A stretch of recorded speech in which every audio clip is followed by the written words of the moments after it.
दोस्तों, आप में से मैक्सिमम लोगों ने इतिहास के क्रूर राजाओं और तानाशाहों की कहानियां बहुत बार सुनी होंगी, लेकिन क्या आपने किसी ऐसी रानी के बारे में सुना है जिसने क्रूरता के मामले में तानाशाहों को भी पीछे छोड़ दिया था।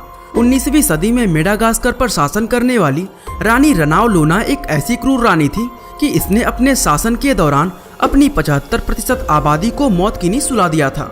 वो लोगों की वफादारी जांचने के लिए ऐसे ऐसे पागलपन किया करती थी जिसमें मुर्गों की कच्ची चमड़ी खिलाने से लेकर उबलते हुए तेल में आदमी को डाल दिया जाता था। अगर आप भी इस क्रूर महिला शासक की सच्चाई जानना चाहते हैं तो इस वीडियो को अंत तक जरूर देखिएगा, क्योंकि आज की हमारे इस वीडियो में हम आपको रानी रनावलोना के जीवन और उसकी क्रूरता की पूरी कहानी बताएंगे। तो चलिए दोस्तों, अब इस रोमांचक वीडियो को शुरू करते हैं। दोस्तों, ये कहानी शुरू होती है सन 1778 में, जब रानी रनावलोना का जन्म मेडागास्कर के एक परिवार में हुआ था। बताया जाता है कि जन्म के समय रानी रनावलोना का नाम रमाओ हुआ करता था।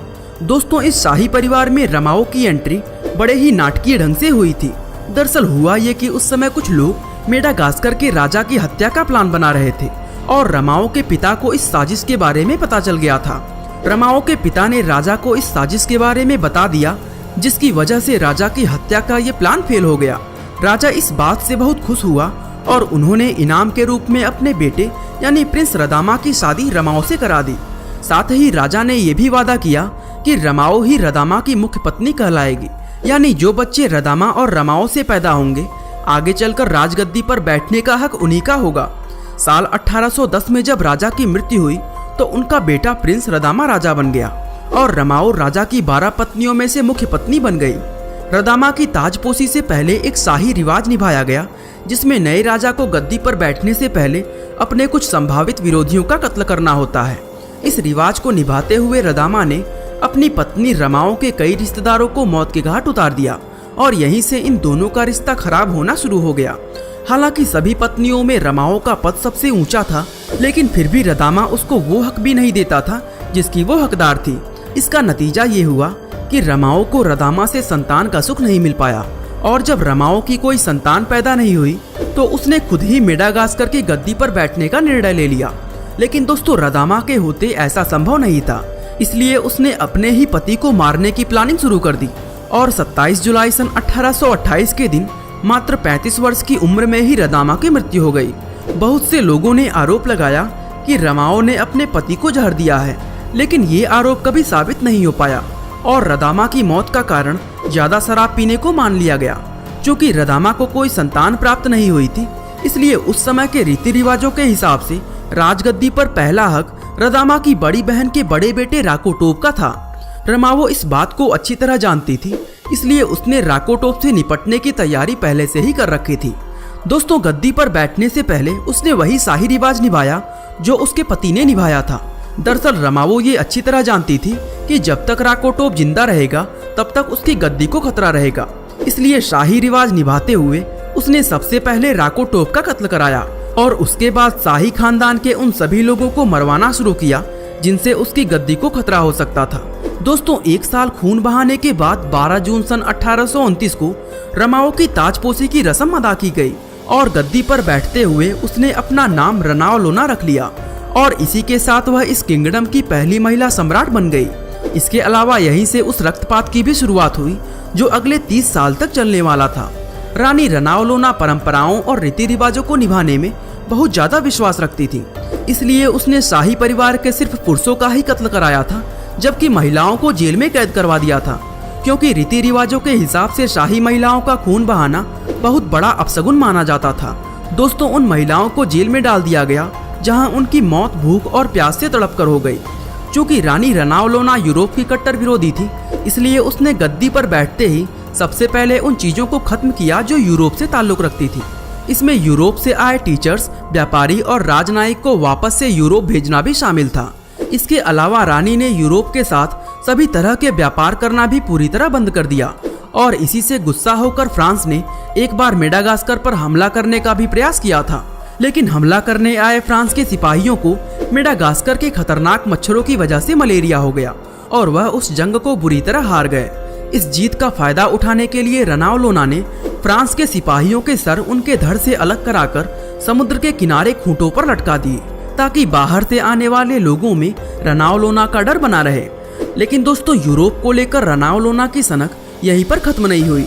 उसको हमेशा से ही अपने सिपाहियों के यूरोप से मिले होने का शक रहता था, और जब भी उसको सिपाहियों पर शक होता तो वह उनसे उनकी देशभक्ति साबित करने को बोलती थी। उन सिपाहियों को देशभक्ति साबित करने के लिए 3 मुर्गों की कच्ची खाल खाने को बोला जाता था, और यदि कोई सिपाही ऐसा नहीं कर पाता तो उसको देशद्रोही मानकर मौत की सजा दे दी जाती थी। दोस्तों, इस तरह से रनावलोना ने अपने ही सिपाहियों का कत्ल करना शुरू कर दिया था। इसके अलावा रनावलोना मेडागास्कर में रहने वाले ईसाई धर्म के प्रचारकों से भी काफी घृणा करती थी। उसने धीरे धीरे ईसाइयों पर अपना शिकंजा कसना भी शुरू कर दिया था। कुछ ही समय में मेडागास्कर के अंदर सिर्फ ईसाई धर्म का प्रचार करना ही नहीं, बल्कि ईसाई धर्म को मानना भी अपराध हो गया था, और जो कोई व्यक्ति ईसाई धर्म का प्रैक्टिस करते हुए पकड़ा जाता उसको मौत की सजा सुना दी जाती थी। दोस्तों, रनावलोना मेडिवियल टाइम की टॉर्चर टेक्निक को काफी ज्यादा पसंद करती थी, इसीलिए वह भी लोगों को सजा देने के लिए इन टेक्निक्स का इस्तेमाल करती थी। बताया जाता है कि ये टॉर्चर टेक्निक इतनी भयानक होती थी कि लोगों को मारने के लिए ये खौलते हुए तेल का इस्तेमाल करती थी।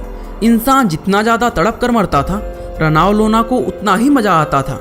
और दोस्तों, केवल इतना ही नहीं, दोषियों को ये सजाएं उनके परिवार के सामने ही दी जाती थी ताकि उन्हें और ज्यादा तकलीफ महसूस हो। इसी दौरान रनावलोना की मुलाकात एक फ्रेंच सेलर से हुई, जो एक कमाल का इंजीनियर होने के साथ ही एक जबरदस्त पॉलिटिशियन भी था। रनावलोना ने इस व्यक्ति की काबिलियत को देखते हुए इसको आधुनिक हथियार बनाने के काम पे लगा दिया था। बहुत कम समय में ही इस व्यक्ति ने रनावलोना के दिल में एक खास जगह बना ली थी।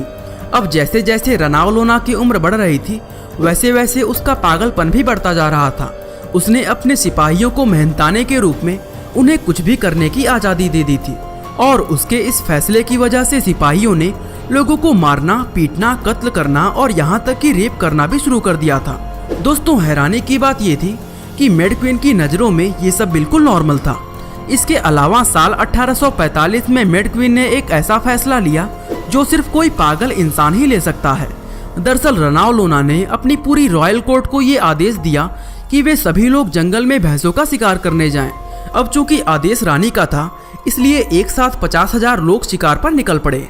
रनावलोना ने ये फैसला अचानक सुनाया था, इसलिए बिना किसी प्लानिंग के ये लोग ना तो कोई सड़क बना पाए और ना ही किसी भैंसे का शिकार कर पाए। उल्टा इस पागलपन में 10,000 लोगों की मौत हो गई। रनावलोना का बेटा रकोटो अब बड़ा होने लगा था और उसको अपनी माँ के ये फैसले पसंद नहीं आते थे। बताया जाता है कि रकोटो ने कई बार अपनी माँ को मारने का प्रयास भी किया, लेकिन वो इसमें कभी सफल नहीं हो पाया। आखिरकार 16 अगस्त सन 1881 के दिन रनावलोना की मौत उसकी नींद में ही हो गई, और उस दिन मेडागास्कर के लोगों को उसकी क्रूरता और अत्याचारों से आज़ादी मिल गई। मेडागास्कर के लोगों को भले ही रनावलोना से आज़ादी मिल गई थी, लेकिन अपने 33 साल के शासनकाल में उसने इस देश की 75% जनसंख्या को मौत की नींद सुला दिया था, जो लगभग 37 लाख लोगों के बराबर थी। दोस्तों, आपने लोगों को अक्सर ये कहते सुना होगा कि पहले के समय में लोग काफ़ी खुश रहते थे, लेकिन इस इतिहास को जानने के बाद आपको क्या लगता है, क्या सच में पहले के लोग हमसे ज़्यादा खुश थे? हमें कमेंट करके अपनी राय जरूर बताइएगा।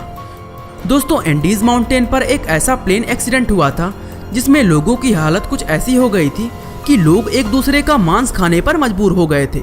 अगर आप भी इस स्टोरी को पूरा जानना चाहते हैं तो डिस्क्रिप्शन में दिए गए लिंक से इस वीडियो को देख सकते हैं। बाकी आज के लिए बस इतना ही। उम्मीद है आपको हमारी आज की यह वीडियो काफ़ी पसंद आई होगी।